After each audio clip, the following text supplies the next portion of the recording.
इस time screen पे आप देखने लग रहे हो बिल्कुल अनोखी कावड़। 204 किलोमीटर का सफर था और इस कावड़ का जो वेट है वो है 121 किलो। कावड़ तो जो है ना मतलब जिस टाइम उठाता बंदा उस टाइम ये निश्चय करके उठाता है कि तेरी कावड़ को भोले बाबा उठा के ले जा रहे हैं, तो वाकई में उठाते भी भोले बाबा ही हैं।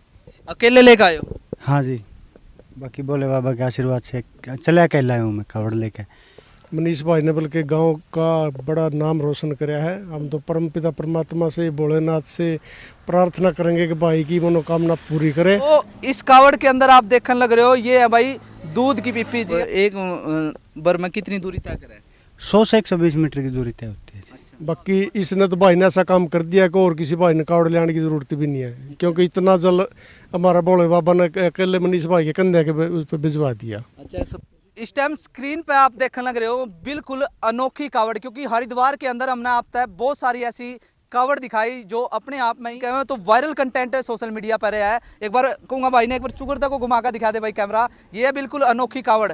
जो इस कावड़ के अंदर आप देखने लग रहे हो ये है भाई दूध की पीपी जी। हाँ, जिसमें दूध डोए कर है, आपके घर तक दूध पचा हुआ है। उस दूध की डोली के अंदर कावड़ लेकर आया है फपड़ाने का मनीष, और मारे गला मनीष भाई ने जोड़ांगे भी, क्योंकि 204 किलोमीटर का सफ़र था। 204 किलोमीटर का सफ़र था और इस कावड़ का जो वेट है वो है 121 किलो। तो बातचीत कराएंगे भाई ने कि 204 किलोमीटर का जो सफ़र है वो किस तरह तय करे। मनीष भाई एक बार आ जाओ। मनीष भाई राम राम। राम राम भाई, जय बोले की। नहीं बता बोले हरिद्वार तक कावड़ उठाई, अरीब गांव के नज़दीक लाग पड़ा, 10 किलोमीटर का सफ़र रह रहा है, तो बीच में सफ़र में कोई दिक्कत आई हो? कोई दिक्कत नहीं आई जी, भोले बाबा की दया से सही सफर चला जी, कोई दिक्कत नहीं, सब सही चले। कोई गोड्डा दुखता हो, पैर ना ना ना ना ना सही चलेगा जी, कोई दिक्कत वाली बात नहीं है। अकेले लेकर आए हो? हाँ जी, बाकी भोले बाबा के आशीर्वाद से चले अकेला आया हूँ मैं कावड़ लेके। साथ में और भाई चले हैं, बैग वगैरह उठाया, पानी वगैरह चले हैं साथ में। लेकिन सहारा किसी का लिया नहीं? नहीं, कावड़ वैसे अकेला उठा के चले। हाँ, तो एक जब उठाओ आप एक बार में कितनी दूरी तय करें? 100 से 120 मीटर की दूरी तय होती है। अच्छा, पूरा दिन में कितनी हो जाए? पूरा दिन में जी 12 किलोमीटर भी चले, 13 भी चले। अब तो गांव नज़दीक है, 4 किलोमीटर चल रहे हैं। 4 किलोमीटर। हाँ, 2 तारीख की शिवरात्रि है। 2 तारीख की शिवरात्रि है जी। अच्छा, रवि भाई आप तो समाज सेवी भी हो और आज तो आपका गांव भी पूरा वायरल हो गया है। मनीष भाई ने पूरा नाम रोशन कर दिया है, क्योंकि सबसे पहला सोशल मीडिया का जो कंटेंट था हरिद्वार का, मनीष भाई की कावड़ थी 121 किलो। बिल्कुल जी, बिल्कुल। मनीष भाई ने बल्कि गांव का बड़ा नाम रोशन कराया है। हम तो परमपिता परमात्मा से भोलेनाथ से प्रार्थना करेंगे कि भाई की मनोकामना पूरी करे और गांव में, परिवार में, देश में, अपना हरियाणा प्रदेश में सुख शांति बनाए रखे। भोले बाबा की इतनी कृपा बनी रहे। एक बात और बताओ, गांव में कोई इस तरह की कावड़ पहला लेकर आया? ना, इस तरह की कावड़ पहले किसी कोई नहीं लेकर आया। बाकी इसने तो भाई ने ऐसा काम कर दिया कि और किसी भाई ने कावड़ ले आने की जरूरत भी नहीं है, क्योंकि इतना जल हमारा भोले बाबा ने अकेले मनीष भाई के कंधे के उस पर भिजवा दिया। अच्छा, ऐसा पूरे गांव में? बस पूरे गांव में, पूरे गांव की कृपा दृष्टि, पूरे गांव का सारा जो जल आता है वो मनीष भाई अकेला ले आया। बिल्कुल है भाई। देखो 121 किलो वेट है इसका और 204 किलोमीटर का सफर छोटी बात नहीं, बहुत बढ़िया है। इस इतना सफर तो, इतना वजन उठा के तो सच्चाई में खाली भी नहीं चला जाता भी, मतलब खाली इस तरह। इतनी गर्मी, इतनी प्रचंड गर्मी है, बल्कि 1 महीने से तो आप देख ही रहे हो कि गर्मी का बुरा हाल है। तो इस मतलब इतनी भयंकर गर्मी में भी बड़ी हिम्मत की बात है जो ये मतलब 121 किलो वजन लेकर चलना कोई मतलब आसान काम नहीं है। मनीष भाई इससे पहला कोई आपने जिम जुम में कोई तैयारी करी थी? नहीं, कोई ऐसी कोई तैयारी नहीं। तो मतलब आम आदमी अगर कोई पानी की बरका उस तरह लेज नहीं पड़ती, ठहलन इतनी नहीं ठंडी इसके, नहीं बिल्कुल है। इसके ऊपर भोले बाबा की वो कृपा है और इस भाई की आस्था है। तो कावड़ तो जो है ना मतलब जिस टाइम उठाता बंदा उस टाइम ये निश्चय करके उठाता है कि तेरी कावड़ को भोले बाबा उठा के ले जा रहे हैं, तो वाकई में उठाते भी भोले बाबा ही हैं। क्योंकि भाई के पैर देखो, चाल देखो, किसी एंगल से लगता ही नहीं कि भाई कावड़ उठा के लिया, पैरों में सोजिश नहीं, कुछ नहीं। कोई तो ये सब भोले बाबा की कृपा ही तो है, और क्या है।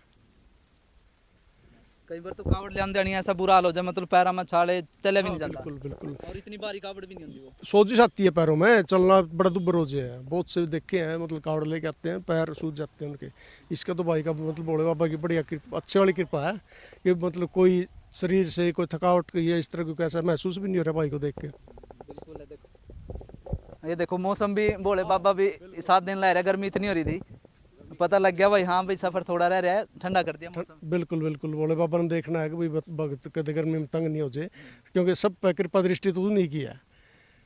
क्योंकि जो भी करते हैं अपने बच्चों के लिए करते हैं, जो अपना जितने भी हैं सभी भगत जन हैं उसके लिए तो बच्चे ही हैं। बिल्कुल, बहुत बहुत धन्यवाद। और आप एक बार नहीं देख लो भाई, जैसे मैं पूरा शरीर भाई का दिखाने लग रहा हूँ, पैरा में कोई सोजिश नहीं है, कोई शरीर में थकावट नहीं है, चेहरा ऐसा लग रहा है भाई जो कर सवेरे फ्रेश उठे के रहना बंदा, नहा धो का तैयार होगा खेत में काम करे करे, उस तरह का शरीर लग रहा है। कोई 1% भी थकावट नहीं है। पूरी रात रेस्ट करे या चले हो? रात रेस्ट से पे थे। रेस्ट पे थे? हाँ सवेरे चले थे, 2.5 किलोमीटर चले हैं अब सवेरे। 2.5 किलोमीटर मतलब आप गोली के अड्डे पे हो गए? हाँ गोली थे जी, शिविर था, लग रहा था गोली वहीं थे, मैंने अड्डे पे। अब सालवन जाना था, 1 किलोमीटर के करीब रह गया होगा सालवन यहाँ से, 1.5 किलोमीटर के करीब सालवन रह गया है, शाम लग सालवन पहुँचाएंगे। प्लीज भाई, मैंने एक चीज़ देखी है, बहुत सारे लोग कावड़ लेने जावे, कावड़ उठावेंगे और बाबा की बूटी कब है उन्हें भांग वो पीला है, वो जरूरी होगा कि पीना? देख भाई हम तो ऐसा पिया नहीं रहा है कि ना कभी पींदे, बिना पिया हमारे साथ 10-12 साथी थे लगभग, कोई पी नहीं रहा था इसमें। नहीं मतलब जरूरी होगा कावड़ उठाने से पहला आपका तो कावड़ लेकर आइए। जरूरी क्यों है, अभी भोले बाबा का प्रसाद है, यू भोले बाबा ने पिया था समाज बचाने खातिर, भोले बाबा ने तो जहर भी पिया था जी, उसकी क्या रीस हो जाएगी, वो नहीं।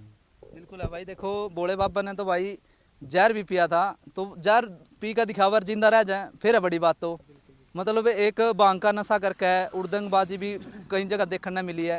ये पीछे जी मैं खबर देख रहा था, उड़े हरियाणा के कुछ कावड़िया ने यूपी का एक कावड़िया भी मार दिया। बस ये तो अपने अपने विचार हुए हैं। जिस टाइम क्षीर सागर का मंथन होया, भोले बाबा ने उसमें विष निकला, भोले बाबा ने विष पिया, तो तब से इनका नाम नीलकंठ पड़ा है। और ये जो नशे वाली जो बात करते हैं ना कि भोला बाबा भांग पीता है, ये तो सिर्फ एक अपने धर्म को अपमानित करने वाली बात है। ऐसा कुछ नहीं है, किसी ने भोला बाबा भांग खाते नहीं देखा, घोटा लगाते नहीं देखा, ये सब अंधविश्वास है जी। बिल्कुल कोई भी अपने स्वार्थ के लिए पी रहे हैं। बिल्कुल, ये तो सिर्फ भगवान का नाम लेकर अपनी इच्छा पूर्ति करते हैं लोग। भोला बाबा कभी भांग पीता नहीं, कभी किसी ने देखा हो तो कोई बता दो। ये तो सिर्फ अपने देवी देवताओं को अपमानित करते हैं कि उसने भी पिया मैं भी पी रहा हूँ। ये सिर्फ अपने शारीरिक जो ज़रूरतें हैं उसको पूरा करने के लिए नाम दे देते हैं बस। बिल्कुल है भाई, देखो हम तो कंधे को नहीं आप नशा करो किसी भी प्रकार का, और ना ही किसी ग्रंथ में लिखा है ऐसा कि भाई कोई नशा करो, किसी भी ग्रंथ में को नहीं लिखा भाई नशा करो। भोले बाबा ने तो भाई जहर भी पिया था, तो जहर कोई पींदा को नहीं। भोले बाबा का प्रसाद समझ के भांग ने पी कर नशे में धूतों का कावड़ लेकर आवा है, ये भी भाई आस्था का अपमान ही है एक। तो जितने भी कावड़िए भाई है, जितने भी भोले भाई कावड़ लेकर आने लग रहे हैं, उनसे मेरी एक ही अपील है भाई, किसी प्रकार का भी कोई भी नशा ना करो, ताकि आपका शरीर भी स्वस्थ रहे और कावड़ भी आप अच्छे तरीके से अपने घर लेकर पहुँचो।